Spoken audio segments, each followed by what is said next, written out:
رمضان پاک آنے والا ہے، اس میں قرآن پاک کی تلاوت کثرت سے ہوتی ہے. تو اگر قرآن پاک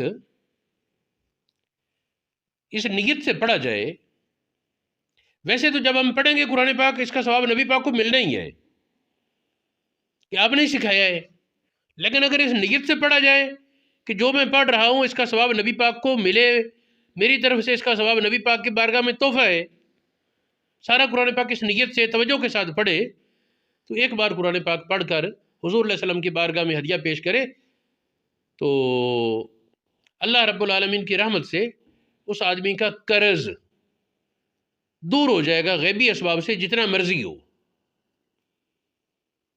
ہاں بار بار پڑھتا رہے. ایک بزرگ کا واقعہ آتا ہے کہ وہ 7 دن روزانہ مختلف لوگوں سے دکانوں پر انہوں نے کہا ہوا تھا قرض لے لیتے. بسا اوقات اپنے بیٹے سے قرض لے لیتے کسی کو، جو کوئی پوچھتا کب ادا کرو گے، کہتے جی ہفتے کے روز، یوم السبت، ہفتے کے دن. بعض اوقات اچھی خاصی رقم جمع ہو جاتی قرض کی، جو ہی ہفتے کا دن آتا سب کو ادا کر دیتے. ہر ہفتے یہ روٹین.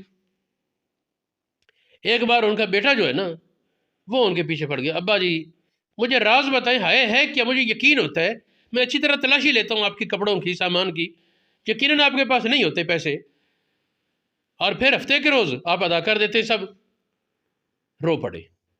فرمانے لگے بیٹا نہ پوچھ. اس نے کہا نہیں بابا ضرور بتاؤ. فرمایا میں قرآن پاک کی تلاوت کیا کرتا ہوں اور ختم وہ نہ کرتے، آخری 3 صورتیں چھوڑ دیتے، اس کے بعد دوسرا قرآن پاک شروع، آخری 3 صورتیں چھوڑ دیتے، پھر تیسرا شروع، آخری 3 صورتیں چھوڑ دیتے. ہفتے میں کئی قرآن پاک پڑھ لیتے، اور جمعے کے دن یہ پڑھتے آخری صورتیں سارے قرآن پاک کی. ایک بار یہ پہلا ختم، دوسرا، تیسرا، چوتھا، جتنے ختم ہوتے، ہر ختم کے لیے آخری صورتوں کی تلاوت پوری کرتے، آخر میں دعا کرتے یا اللہ جو میں نے یہ قرآن پاک کی تلاوت کی ہے اس کا ثواب نبی یہ رحمت صلی اللہ علیہ وسلم کو پہنچا. اس کے بعد حضور علیہ السلام کی بارگاہ میں عرض کرتے یا رسول اللہ، اللہ رب العالمین نے آپ کو بڑی شانیں اور بڑی عظمتیں عطا کی ہیں، آپ مہربانی کریں میرا اتنا قرض ہو گیا ہے. اور دل کو مطمئن ہوتا، دعا مانگ کے فارغ ہو جاتے. فرماتے کہ کبھی یوں ہوتا کہ ان کے گھر تھا اوپر والی منزل پر، تو سیڑھیوں میں اترتے ہوئے، کبھی چڑھتے ہوئے، کبھی گھر بیٹھے، کبھی رستے میں کوئی ایسا آدمی نہ جان نہ پہچان یوں ہی وہ تھیلی پکڑا دیتا، رقم دے دیتا. یہ اتنی ہوتی جتنی ان کا قرض ہوتا، اور اس طریقے اللہ پاک کی مدد ان سے مسلسل شامل تھی. تو کہنے کا مقصد یہ ہے کہ حضور علیہ السلام کے خصوصی الطاف، خصوصی مہربانیوں کے حصول کے لیے